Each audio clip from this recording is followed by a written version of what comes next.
ہم نے پرامن احتجاج جیل بھرو تحریک شروع کی، لوگوں کو اٹھا اٹھا کے لے کے جا رہے ہیں، ان کو کپڑے نہیں دے رہے ہیں، دور دور لے گئے۔ بددیانتدار ایک ایسا چیف الیکشن کمیشن اس ملک کی تاریخ میں نہیں آیا۔ شرم نہیں آئی کہ نیوٹرل کیئر ٹیکر یہ حرکتیں کرتا ہے؟ یہ نیوٹرل کیئر ٹیکر کے نیچے ہو رہا ہے۔ بسم اللہ الرحمن الرحیم، السلام علیکم۔ آپ دیکھ رہے ہیں پروگرام دو ٹوک اور میں ہوں آپ کا میزبان سید فواز زیدی۔ شو کی مستقل میزبان کرن ناز صاحبہ چھٹیوں پر ہیں، اس لیے شو کی ذمہ داری ناظرین مجھ پر ہے۔ ناظرین، عمران خان شاید پچھتا رہے ہیں۔ جیل بھرو تحریک کے ساتھ بھی بالکل وہی ہوا ہے جو لانگ مارچ کے ساتھ ہوا تھا، یعنی عمران خان کے جلسوں میں ہزاروں لوگ آتے ہیں، یہ ہم وٹنس کرتے ہیں، لیکن قربانی دینے کے لیے سینکڑوں بھی ڈھونڈنا مشکل ہو جاتا ہے۔ جیل بھرو تحریک اس وقت تک مکمل فلاپ نظر آ رہی ہے۔ عمران خان نے روزانہ 200 سے زائد کارکنان کی گرفتاری کا دعویٰ کیا تھا، لیکن 4 دن میں 150 لوگ بھی جیل نہیں گئے ہیں۔ بہت سے تو جاتے ہی واپسی کے چکر میں تھے۔ اس تحریک کی ناکامی کی ایک وجہ خان صاحب کا بیک فٹ پر رہنا بھی ہو سکتا ہے۔ اس معاملے پر تفصیلی بات کریں گے، لیکن عمران خان نے آج اب سے کچھ دیر پہلے ایک پریس کانفرنس کی ہے اور ایک دعویٰ انہوں نے کیا ہے، ذرا سنیے خان صاحب کیا کہہ رہے ہیں۔ جاوید علی، ان کو عثمان ڈار نے کلاس 4 کی نوکری ہوتی ہے، وہ نوکری دلوائی سیالکوٹ میں۔ ان کو اٹھایا گیا عثمان ڈار کو پھنسانے کے لیے، کرپشن کیسز میں لانے کے لیے 164 کا بیان دلوایا گیا۔ بیوی بچوں کو ساتھ والے کمرے میں لا کے ان کو کہا کہ اس کو ننگا کریں گے، تصویریں بنائیں گے، فیس بک پہ چلائیں گے۔ چیف جسٹس صاحب سے کہنا چاہتا ہوں، ہمارے بنیادی حقوق کی حفاظت کون کرے گا؟ امید تو صرف آپ سے رہ گئی ہے۔ اس کے اوپر سوٹ موٹو ایکشن لیں، پتہ چلائیں کہ یہ کون لوگ ہیں۔ تو جناب، اگر اس دعوے میں حقیقت ہے تو یہ ایک انتہائی شرمناک عمل ہے، چاہے جس کسی نے کیا ہو، مگر خان صاحب یہاں بھی سیاست ہی کر رہے ہیں، عدالت جانے کے بجائے پریس کانفرنس کر رہے ہیں۔ ان معاملات پر بات کرنے کے لیے ہمارے ساتھ موجود ہیں سینئر تجزیہ کار جناب امیر عباس صاحب۔ آپ کا بہت شکریہ امیر عباس صاحب پروگرام میں وقت دینے کے لیے، اور ہمارا ساتھ دیں گے عمار مسعود صاحب سینئر تجزیہ کار۔ عمار صاحب، آپ کا بھی بہت بہت شکریہ۔ تو گفتگو کا آغاز امیر عباس صاحب آپ سے کرتے ہیں۔ خان صاحب نے دعویٰ کیا ہے کہ سیالکوٹ میں کچھ لوگوں کو اٹھا کر برہنہ کر کے فیملیز کو دھمکیاں دی جا رہی ہیں اور ان سے بیانات بھی لیے جا رہے ہیں۔ امیر بھائی، اگر اس میں کوئی سچائی ہے تو پریس کانفرنس سے زیادہ اہم اور ضروری پلیٹ فارم عدالت نہیں تھا، آپ سمجھتے ہیں؟ جی بالکل، آپ صحیح فرما رہے ہیں۔ اور اگر جیسے وہ کہہ رہے ہیں کہ 164 کا بیان، 164 کا جو بیان ہے یہ تو میجسٹریٹ کے سامنے ہوتا ہے اگر میں غلط نہیں ہوں۔ جی ہاں، بالکل بالکل، اس وقت بھی یہ بات سامنے لائی جانی چاہیے تھی۔ بہت سارے ملزمان ایسے ہوتے ہیں کہ جو 164 کا بیان دیتے ہیں پہلے میجسٹریٹ کے سامنے، اور بعد میں وہ اس بیان سے انحراف کر لیتے ہیں، اور انحراف کا وہ عموماً یہ جواز دیتے ہیں کہ یہ ہم سے زبردستی بیان دلوایا گیا تھا۔ مثلاً اس کی ایک بڑی کلاسک اگزامپل جو ہے وہ اسحاق ڈار صاحب کی ہے۔ اسحاق ڈار صاحب نے بھی نواز شریف کے خلاف 164 کا بیان دیا تھا، لیکن بعد میں وہ اس بیان سے منحرف ہو گئے۔ یہ چونکہ ابھی تازہ بات ہے تو اس میں تو سچ اور جھوٹ نکالا جا سکتا ہے، اور اگر وہ شخص ساتھ بیٹھا ہے عمران خان صاحب کے اور وہ میڈیا کے اوپر آ کے وہ کوئی چھپ کے پس پردہ بات نہیں کر رہا، تو اس میں کسی حد تک حقیقت بھی ہو سکتی ہے، اور اگر یہ الزام صحیح ہے تو بڑا سنجیدہ الزام ہے۔ اچھا، اس کو ہٹ کے اگر ہم دیکھیں کیا اس طرح کی کیفیت اس وقت ملک میں ہے یا نہیں، تو وہ کیفیت ہمیں نظر آتی ہے۔ مثلاً چیئرمین نیب کا استعفیٰ، وہ یہی بات کر رہا ہے کہ مجھ سے غلط کام لینے کی کوشش کی جا رہی ہے، لیکن میں آئین اور قانون کے مطابق چلوں گا۔ کچھ لوگوں کو زبردستی پکڑوانے، کچھ لوگوں کو زبردستی چھڑوانے کی کوشش ہو رہی ہے۔ جو ڈی جی ایف آئی اے جن کو ہٹایا گیا، ان کے بارے میں بھی یہی اطلاعات آئیں کہ شہباز شریف اپنے اور اپنے بیٹے سلیمان شہباز کے حوالے سے ایف آئی اے سے خاص مخصوص جواب چاہتے تھے یا موقف چاہتے تھے عدالت کے اندر، وہ شاید فیسیلیٹیٹ نہیں کر سکے۔ پھر جو باقی پکڑ دھکڑ کا ماحول اس وقت ہے، وہ بھی یہ اشارہ تو کر رہا ہے کہ پولیٹیکل کیسز بنائے جا رہے ہیں، یا ماضی کی طرح، ماضی میں بھی ایسا ہوتا رہا ہے، عمران خان صاحب کے دور میں بھی ایسا ہوا ہے، لیکن چونکہ ہم آج کے دور کی بات کر رہے ہیں، وہی میں کہنا چاہ رہا تھا امیر عباس صاحب کہ یہ کوئی پہلی دفعہ تو نہیں ہے نا۔ اگر اس دفعہ پولیٹیکل بیسس کے اوپر کیسز بنائے جا رہے ہیں تو ماضی میں بھی سب کچھ یہ ہوتا رہا ہے، یہ تو ہم نے دیکھا ہے، کوئی نئی چیز تو بالکل ایسے ہی۔ دیکھیں، میں تو آبجیکٹو بات آپ کے سامنے رکھ رہا ہوں کہ اس میں کوئی ایکسیپشن نہیں ہے کہ ماضی میں نہیں ہوا اور وہ بڑے اچھے لوگ تھے اور یہ برے لوگ ہیں، نہیں، ماضی میں بھی ایسے، اور عمران خان صاحب کے دور میں کئی ایسے کیسز جو وکٹمائزیشن پر مبنی تھے آج بھی۔ اور اچھا، لیکن فرق اس میں ایک ہی ہے فواد، کہ عمران خان صاحب نے کبھی زندگی میں وکٹمائزیشن نہیں برداشت کی تھی۔ وہ کبھی حکومت میں نہیں آئے تھے، پہلی بار آئے اور حکمرانی کا مزہ بھی چکھا، اور پھر آج اپوزیشن میں وکٹمائزیشن کا مزہ بھی چکھا۔ جو آج حکومت میں ہیں یہ ماضی میں کئی بار حکومت میں رہے اور ماضی میں کئی بار اپوزیشن میں بھی رہے. ان سے اس بات کی توقع نہیں تھی کہ یہ وہ غلطیاں دہرائیں گے وکٹمائزیشن کی, اسٹیٹ انسٹیٹیوشنز کو بطور ٹول استعمال کرنے کی, مقدمات بنوانے کی, ان مقدمات میں مخالفین کو ٹھوک دینے کی. یہ کم از کم روش دیکھیں نا, ایک جس شخص نے کبھی یہ کام کیا نہیں یا چکھا نہیں, اس سے تو غلطی پہلی دفعہ ہو جائے تو سمجھ میں آتی ہے بات. بالکل درست. لیکن جو بار بار یہ سب کچھ برداشت کرتے رہے اور ہمیشہ اس کے خلاف کھڑے بھی ہوتے رہے کہ یہ نہیں ہونا چاہیے, اور ماضی میں یہ کہتے رہے کہ ہم نے ایک دوسرے کے خلاف یہ بہت کچھ کیا. جب پی ڈی ایم کا پلیٹ فارم بن رہا تھا تو نون لیگ اور پیپلز پارٹی دونوں کی لیڈرشپ نے یہ آ کے علل اعلان اس بات کا اعتراف کیا کہ ماضی میں ہم نے ایک دوسرے کے خلاف بہت کچھ غلط کیا, اب ہم یہ نہیں کریں گے, ہم سبق سیکھ چکے ہیں. تو آپ نے کیا سبق سیکھا؟ اب آپ نے عمران خان کو بھی اس وشیس سائیکل میں شامل کر لیا. اب وہ آئے گا, وہ آپ دونوں کو ٹھوکے گا, پھر آپ آئیں گے, پھر آپ یعنی ماضی میں یعنی آپ یہ کہہ رہے ہیں کہ پی ڈی ایم کی جو شامل جماعتیں ہیں جنہوں نے بارہا یہ صعوبتیں برداشت کی, انہوں نے کوئی ماضی سے سبق نہیں سیکھا. عمار مسعود صاحب, آج چیئرمین تحریک انصاف عمران خان نے ہنگامی پریس کانفرنس میں یہ گلہ کیا ہے کہ ہم نے پرامن احتجاج جیل بھرو تحریک شروع کی تو ہمارے لوگوں کو اٹھا کر دور دور جیلوں میں ڈال رہے ہیں. کیا عمران خان صاحب یہاں بھی اندازے کی غلطی کر بیٹھے, اب انہیں اندازہ ہو رہا ہے کہ وہ غلط کھیل کھیل گئے ہیں؟ اور آج جو خاص طور پر انہوں نے پریس کانفرنس کی جس میں انہوں نے ایک بڑا سنگین الزام لگایا, تو آپ اس کے بارے میں بھی کیا کہیں گے؟ چونکہ پی ڈی ایم, جس طرح امیر عباس صاحب بھی کہہ رہے ہیں کہ پی ڈی ایم کی جماعتوں نے تو بارہا حکومتیں کی ہیں اور وکٹمائزیشن کا نشانہ وہ خود بھی بنے ہیں, تو اگر تو عمران خان صاحب ان کے اوپر الزام لگا رہے ہیں تو پھر ایسا یہ جماعتیں کیوں کر رہی ہیں؟ دیکھیے, اگر تو عمران خان صاحب نے گزشتہ کچھ 10 سال کے اندر کبھی سچ بولا ہوتا تو پھر ان کی بات پہ یقین کیا جا سکتا تھا.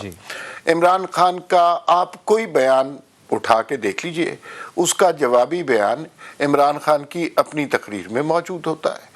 تو آج اگر عمران خان صاحب یہ بات کر رہے ہیں کہ ان کے لوگوں پہ تشدد کیا جا رہا ہے یا اغوا کیے جا رہے ہیں یا ریاست انہیں اٹھا کے لے کے جا رہی ہے, تو اس سے دلچسپ لطیفہ کوئی نہیں ہو سکتا.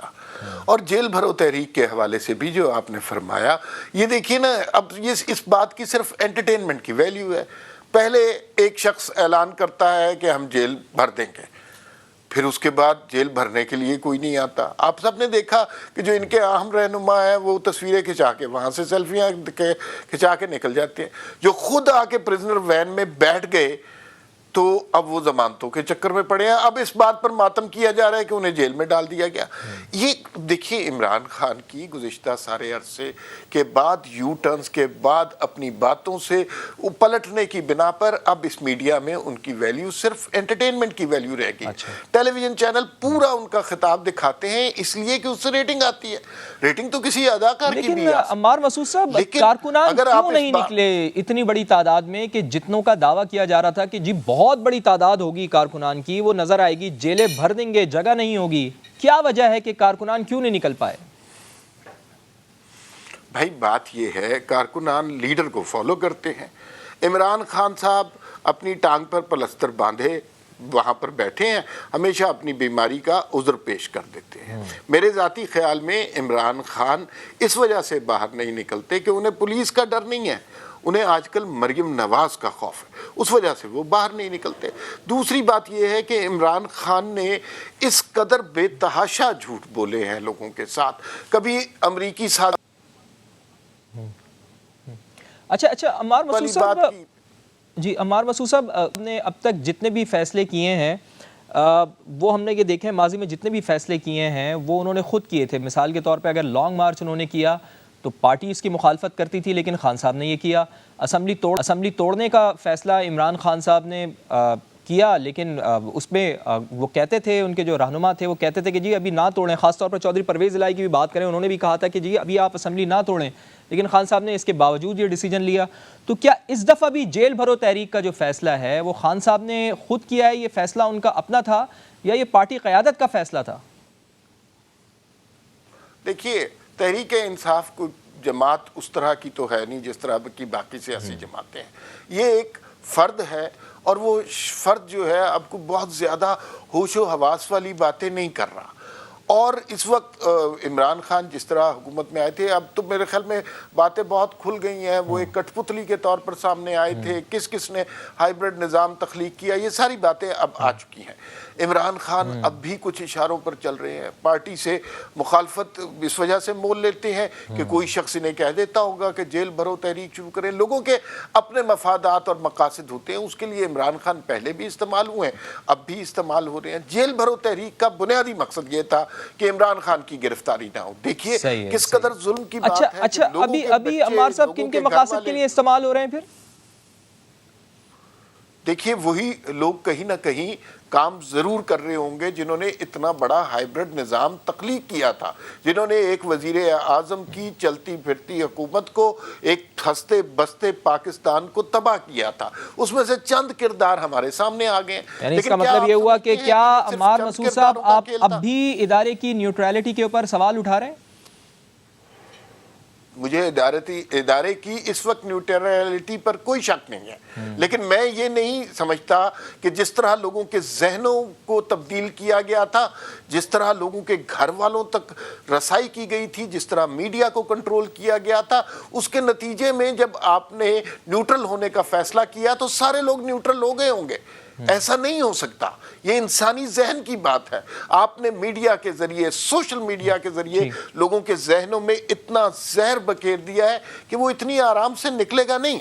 ٹھیک ہے، پوائنٹ آ گیا جی عمار مسعود صاحب آپ کا۔ امیر عباس صاحب آپ کا کیا خیال ہے کہ کیا واقعی یہ جو جیل بھرو تحریک کا فیصلہ تھا یہ عمران خان صاحب کا ذاتی طور پر لیا گیا فیصلہ تھا؟ اور ہم نے ماضی میں جس طرح دیکھا ہے کہ ذاتی طور پر جو عمران خان صاحب فیصلے لیتے ہیں اس کا نقصان ہوا ہے پارٹی کو، تو بظاہر ہمیں بادی النظر میں یہ نظر آ رہا ہے کہ جیل بھرو تحریک تو بالکل فلاپ ہوتی ہوئی نظر آ رہی ہے، تو اس دفعہ بھی عمران خان صاحب کا ذاتی فیصلہ پارٹی قیادت کے اگینسٹ میں جو انہوں نے کیا یا پارٹی قیادت نے جو ان کو مشورہ دیا اس سے ہٹ کے کیا تو پارٹی کے لیے نقصان دہ ثابت ہو گیا؟ فواد اگر آپ اجازت دیں اس سے پہلے اب جو عمار صاحب فرما رہے تھے کہ عمران خان صاحب جھوٹ بولتے ہیں اور ان کی کسی بات پہ اعتماد نہیں کیا جا سکتا، وہ بالکل ٹھیک کہہ رہے ہوں گے کہ عمران خان صاحب جھوٹ بولتے ہیں۔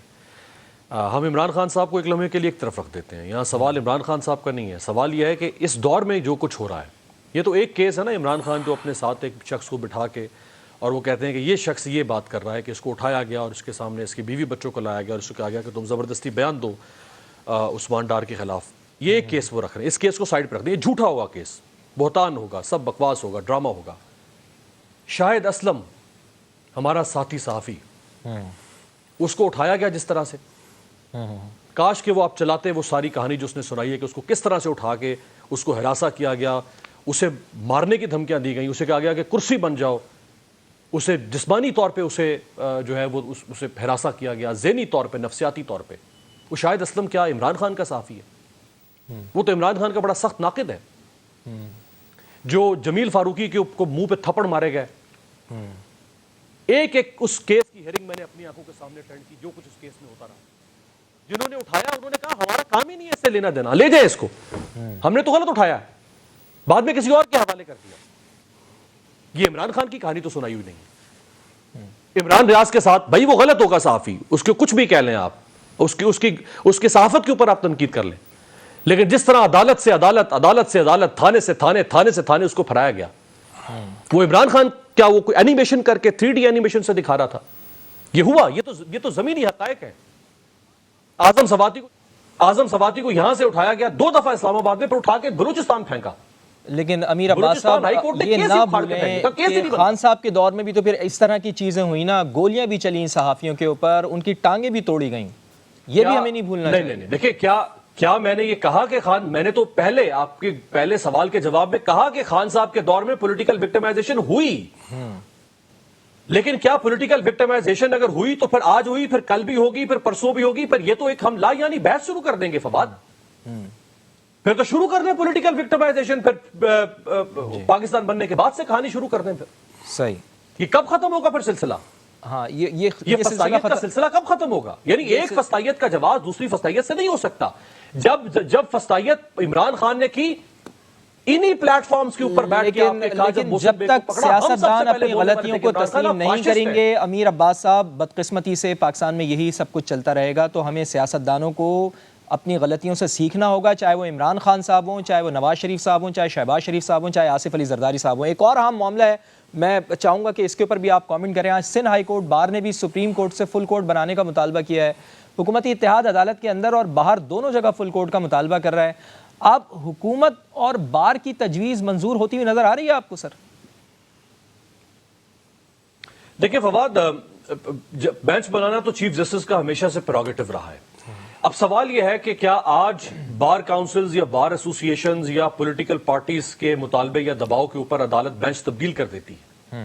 تو پھر آپ ایک بات یاد رکھیے گا، پھر آج اس کو اصول بنا لیں، پھر اس کو اصول بنا لیتے ہیں آج ہم اس پروگرام میں بیٹھ کے کہ آئندہ بار ایسوسیشنز، بار کاؤنسلز یا پریشر گروپ سوسائٹی کے وہ جب عدالتوں پر دباؤ ڈالیں گے تو عدالتیں پھر پابند ہوں گی بینچ تبدیل کرنے کا۔ اصول بن گیا، آج بن گیا اصول، پھر یہ اصول جاری رہے گا، پھر یاد رکھیے گا۔ پھر یہ نہ ہو کہ کل کو ہمارا مخالف سیاستدان اگر پریشر ڈالے عدالت پہ، صحیح ہے، یا ہماری مخالف بار ایسوسیشن اگر پریشر ڈالے عدالت پہ کہ بینچ تبدیل کرو یا بینچ چھوٹا کر دو، بینچ بڑا کر دو، بینچ کھینچ دو، بینچ مروڑ دو، بینچ توڑ دو، پھر اس وقت بھی اس اصول کو قائم رکھنا پڑے گا۔ لہٰذا عدالتی نارمز ہوتی ہیں، چیف جسٹس کا پریروگیٹو ہے بینچ کو بنانا۔ صحیح ہے۔ ان 9 ججز میں وہ ججز شامل ہیں جنہوں نے عمران خان کے ووٹ آف نو کانفیڈنس کے حوالے سے جو پی ڈی ایم کی درخواست تھی اس کے اوپر عمران خان کے خلاف فیصلہ دیا تھا۔ وہ ججز شامل ہیں جنہوں نے عمران خان کی قومی اسمبلی توڑنے کی جو ریزولوشن جو چلیں مختصر کامنٹ کریں۔ امیر عباس صاحب، فل کورٹ بنتا ہوا نظر آ رہا ہے آپ کو؟ پریشر تو بہت ڈال رہے ہیں جی عدالت کے اوپر، لیکن مجھے نہیں لگتا اور نہ میں سمجھتا ہوں کہ عدالت چلیں جی، خاقان نجیب صاحب نے بھی ہمیں جوائن کیا ہے، ان سے بھی کامنٹ لیں گے۔ چلیں آپ کا پوائنٹ آ گیا ہے، خاقان نجیب صاحب نے بھی ہمیں جوائن کیا ہے، ان سے بھی پروگرام میں بات کریں گے، ماہر معیشت بھی ہیں، لیکن پہلے ذرا اس کے اوپر کامنٹ کر دیں عمار مسعود صاحب کہ کیا آپ کو فل کورٹ بنتا ہوا نظر آ رہا ہے؟ امیر عباس صاحب یہ کہہ رہے ہیں کہ اگر آج یہ اس طرح کی کوئی مثال قائم ہو گئی تو پھر کل کو کوئی بھی کھڑا ہو کر یہ مطالبہ کر سکتا ہے جی مجھے تو فلانے ججز معزز جج صاحبان قبول نہیں ہیں، کوئی بھی فریق کھڑا ہو کے یہ کہہ سکتا ہے پھر اگر آج یہ مثال قائم ہو گئی تو؟ اچھا بھائی، اس میں نا کچھ باتیں امیر عباس صاحب نے کی جس کا جواب دینا بہت ضروری ہے۔ پہلی تو بات یہ ہے، انہوں نے 3 صحافیوں پر تشدد کے حوالے سے بات کی، اس میں شاہد اسلم کا، جمیل فاروقی اور عمران ریاض خان صاحب کا ذکر کیا۔ ان کسی کے اوپر بھی صحافت کی وجہ سے تشدد نہیں ہونا چاہیے، لیکن خدا کے لیے شاہد اسلم کو اس لسٹ میں شامل نہ کریں۔ وہ بہت بڑا صحافی ہے اور بہت نیک نام صحافی ہے، اس کا احترام کریں، اس کو اس حکومت نے نہیں اٹھایا، یاد رکھیں، یہ بات بالکل کلیئر ہونی چاہیے۔ دوسرا یہ ہمارے صاحب فل کورٹ کے اوپر بتا دیں، فل کورٹ کے اوپر بتا دیں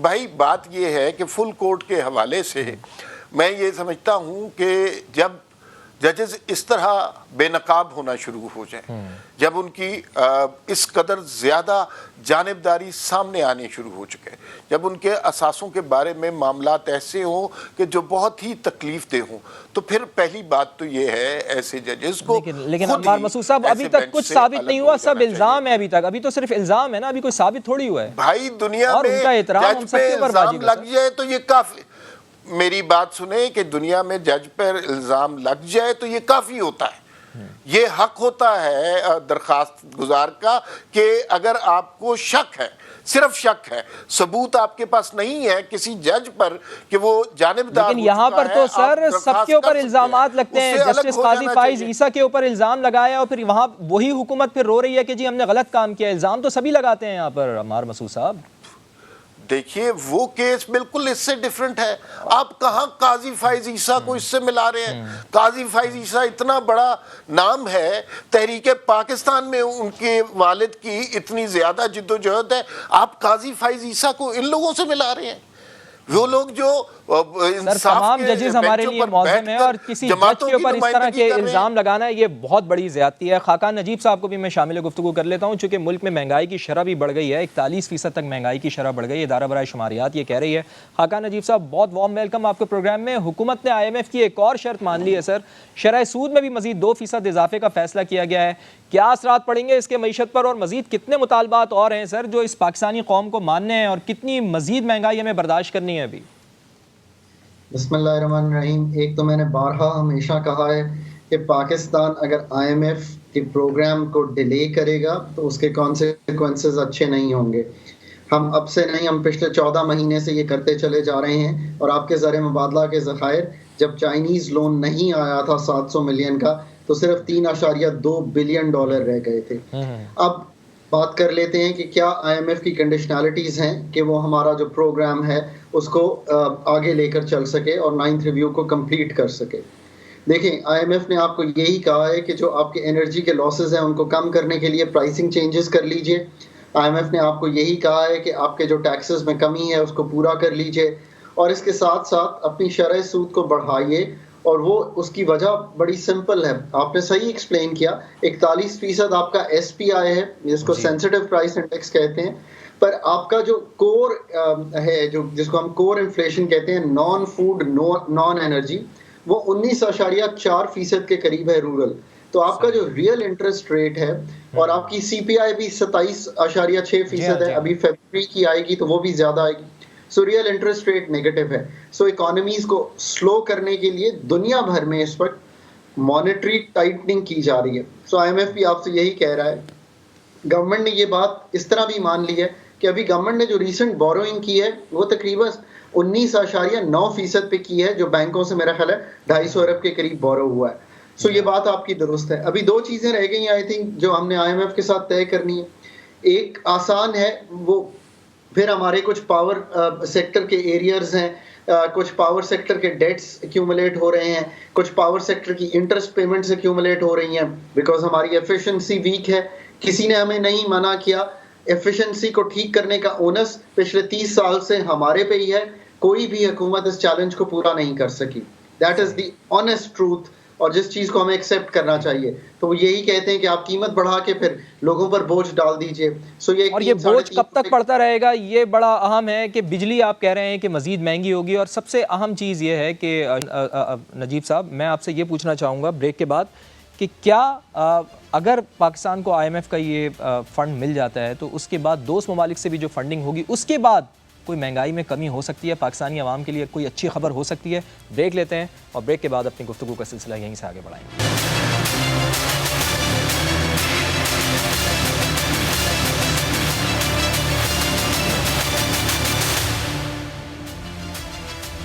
پروگرام میں ایک بار پھر خوش آمدید. ہمارا پینل ہمارے ساتھ موجود ہے. اور IMF لون کے بعد کیا پاکستان میں کچھ بہتری آ سکتی ہے؟ مہنگائی میں کوئی کمی آ سکتی ہے؟ بجلی اور گیس کے قیمتیں کم ہو سکتی ہیں؟ پیٹرول کم ہو سکتا ہے؟ خاقان نجیب صاحب ہمارے ساتھ موجود ہیں.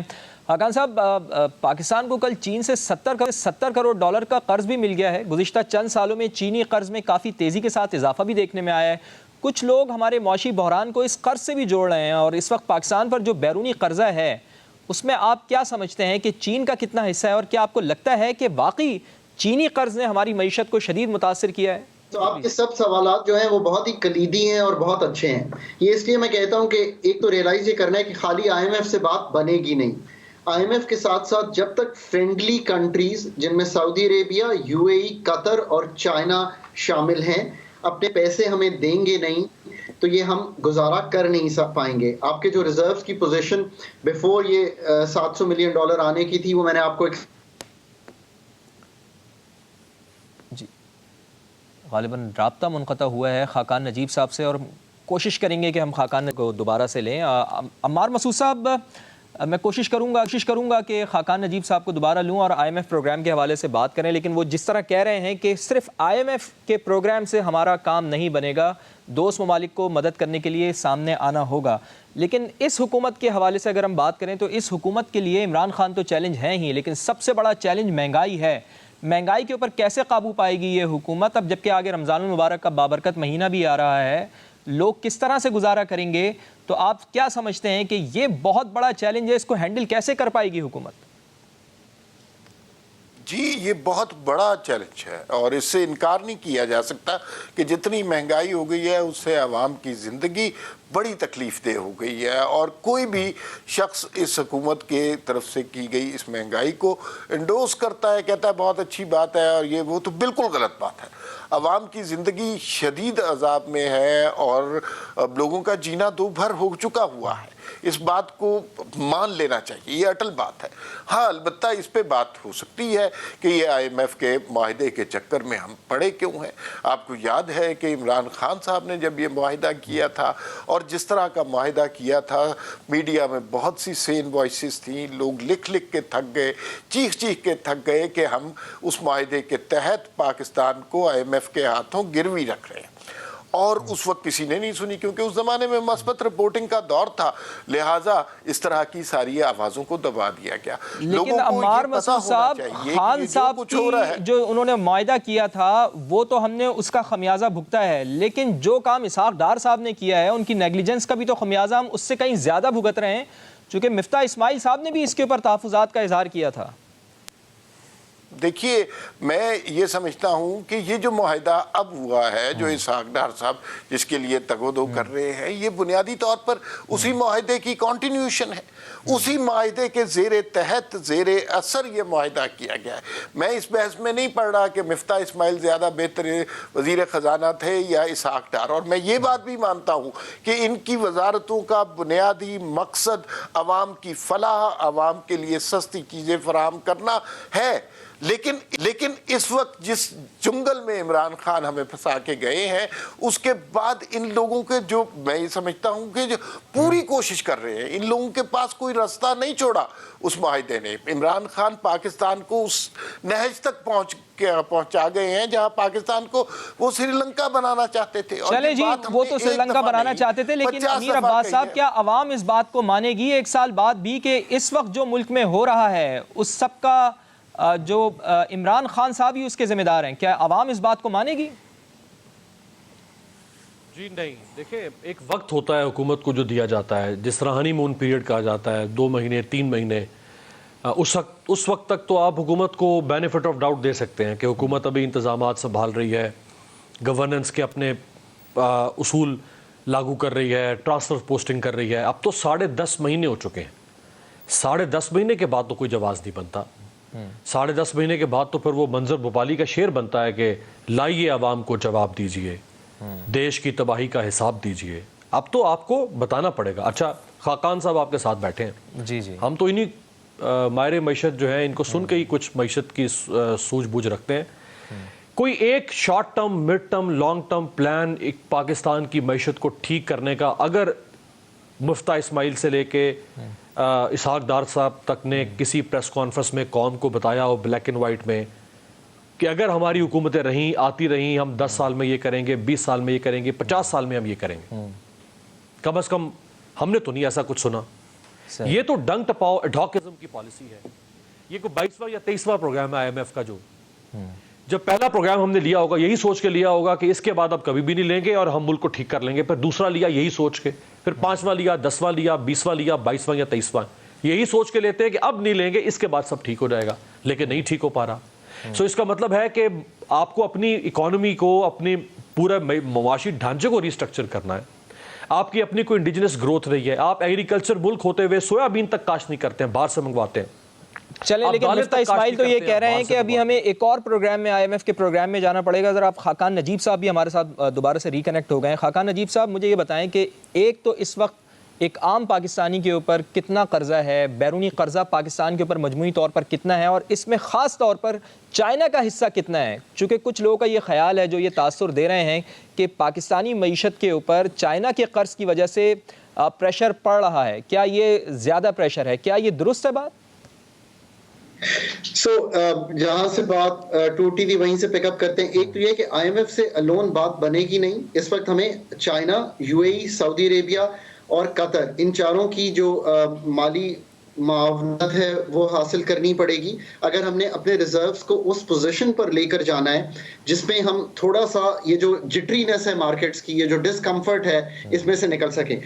چائنا نے آپ کو ایک ری فائنینس کیا، یاد رکھیے یہ ایک نیا لون نہیں ہے، ایک تو یہ لون ہے نمبر 1، یہ نیا بھی نہیں ہے، یہ 3 مہینے پہلے واپس گیا تھا، یہ ری فائنینس ہو گیا ہے۔ ابھی تو نئے قرضے جو ہیں وہ آنے ہیں. سو یہ تو ہم نے صرف ریپلینش کیا ہے. اب ہوگا کیا؟ اب ہوگا یہ کہ آپ کو $2.5 ارب اگلے 4 ماہ میں اگر آپ IMF کے ساتھ اپنا معاہدہ آگے لے کے چل پڑتے ہیں تو آپ کو $2.5 ارب وہاں سے آئے گا, $3.5 ارب ورلڈ بینکس اور ADB اور باقی اداروں سے ملا کے آئے گا, اور باقی جو رقم آپ کو چاہیے ہے وہ آپ کو اسی طرح چائنا آئی تھنک $1.3 اور دینے جا رہا ہے, اگر آپ کو سعودی عربیہ سے کچھ مل جاتا ہے. جو اگلے 4.5 ماہ کا میں نے آپ کے سامنے رکھ دیا ہے کہ how will the economy work. اس میں یہ ضرور ہے کہ اگر یہ رقوم آ جاتی ہیں تو جو اس وقت روپے کی قدر میں ویکنس ہوتی چلی جا رہی ہے اس کی سے جو انفلیشن بڑھ رہی ہے جس کو ہم امپورٹڈ انفلیشن کہتے ہیں وہ تھوڑا سا رک جائے گی. آپ نے یہ بھی دیکھا, میں نے ہمیشہ کہا ہے کہ جیسے ہی فنڈ بڑھیں گے آپ کی روپے کی موومنٹ دونوں طرف شروع ہو جائے گی. خاقان صاحب مجھے یہ بتائیں کہ چائنا کا قرضہ کتنا ہے پاکستان کے اوپر عالمی تناظر کے حوالے سے؟ میں آ رہا ہوں. جی جی جی, میں اس لیے کہتا ہوں کہ IMF کو برا نہ سمجھیے. IMF کو کس نے کیا, کیسے کیا, وہ سب آتے ہیں, بٹ اس وقت بات یہ ہے کہ ہمیں یہ کرنا ہے اور حکومت کو ہمیں ایک طرح سے اسٹرینگتھن کرنا چاہیے کہ یہ کریں. یہ جو ڈیلے ہوا ہے it is not been good for the country. اب آپ چائنا کی بات کریں, چائنا کا تقریباً میرا خیال ہے اس وقت $30 ارب ہے ہمارے پاس. اور چونکہ چائنا کی مین انویسٹمنٹ یا جو ڈیٹ فائنینسنگ ہوئی ہے اس میں کمرشل فائنینسنگ بھی شامل ہے. اچھا, $30 ارب آپ نے کہا کہ پاکستان کے اوپر چائنا کا قرضہ ہے, تو ٹوٹل قرضہ کتنا ہے پاکستان کے اوپر مجموعی طور پر؟ تقریباً جو گورنمنٹ کا قرضہ ہے وہ $100 ارب کے قریب ہے اس پر. اچھا اچھا اچھا جی. سو اس وقت پاکستان کی, یعنی کہ اس کا مطلب یہ ہے کہ 30% اس میں سے چائنا کا لون ہو گیا. جی, چائنا کا اس وقت کلیدی لون ہے of course, because CPEC میں جتنے آپ نے اہم پیش رفت کی ہے اس میں چائنیز کی جو معاونت ہے وہ شامل ہے. یہ بھی میں آپ کو بات کہوں کہ ایک اس کو آگے بڑھا لیں, یہ آپ کیوں اس طرح کے خدشے کا اظہار کر رہے ہیں.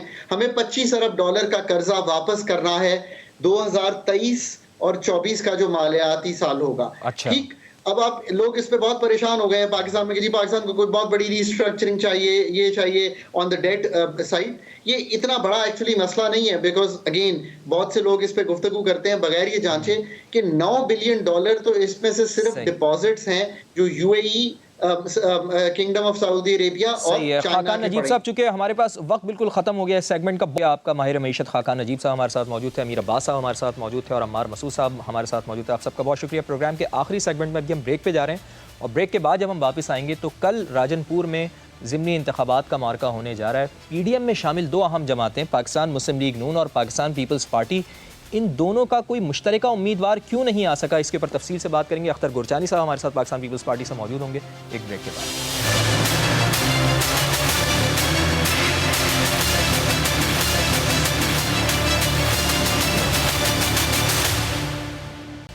پروگرام میں ایک بار پھر خوش آمدید. راجن پور NA 193 کل یہاں پر ضمنی انتخاب ہونے جا رہا ہے. پاکستان پیپلز پارٹی کے امیدوار ہمارے ساتھ اختر حسین گورچانی ہمارے ساتھ موجود ہیں. بہت شکریہ اختر حسین گورچانی صاحب آپ کا. کل آپ کے حلقے میں انتخاب ہے, اس وقت کیا صورتحال ہے؟ PDM کی کتنی جماعتیں آپ کے حق میں ہیں؟ دیکھیے جی, الیکشن کی تیاری تو ہوتی ہے رابطہ عوام مہم, تو اس سلسلے میں تو ہم نے کوشش کی ہے, رابطہ عوام جو ہے ہمارا, ہم نے کوشش کی ہے, جو بھی لمیٹڈ ہمارے پاس ٹائم تھا جہاں جہاں تک پہنچ سکتے تھے پہنچے. اچھا. اور جہاں تک بات ہے PDM کی جماعتوں کی, تو جی PDM میں تو ایز سچ پیپلز پارٹی باقاعدہ PDM کا حصہ نہیں ہے. صحیح. البتہ PDM کی جماعتوں کے ساتھ پیپلز پارٹی کا ایک مطلب ان کے ساتھ انڈرسٹینڈنگ ہے.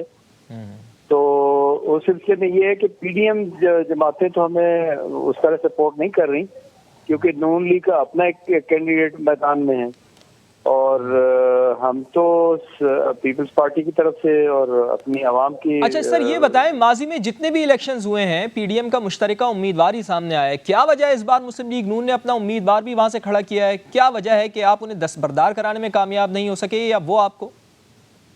جی, اس میں ہماری لیڈرشپ کی طرف سے تو کوشش کی گئی کہ انڈرسٹینڈنگ سے ہی آنا چاہیے کینڈیڈیٹ, لیکن نون لیگ والوں کے پاس اس کا میرے خیال جسٹیفیکیشن بھی نہیں تھی, کیونکہ جو بھی انڈرسٹینڈنگ ہے اس کے مطابق جو بھی پارٹی سیکنڈ پوزیشن لیتی ہے وہی کنٹیسٹ کرتی ہے. لیکن یہاں یہ عجیب بات ہوئی کہ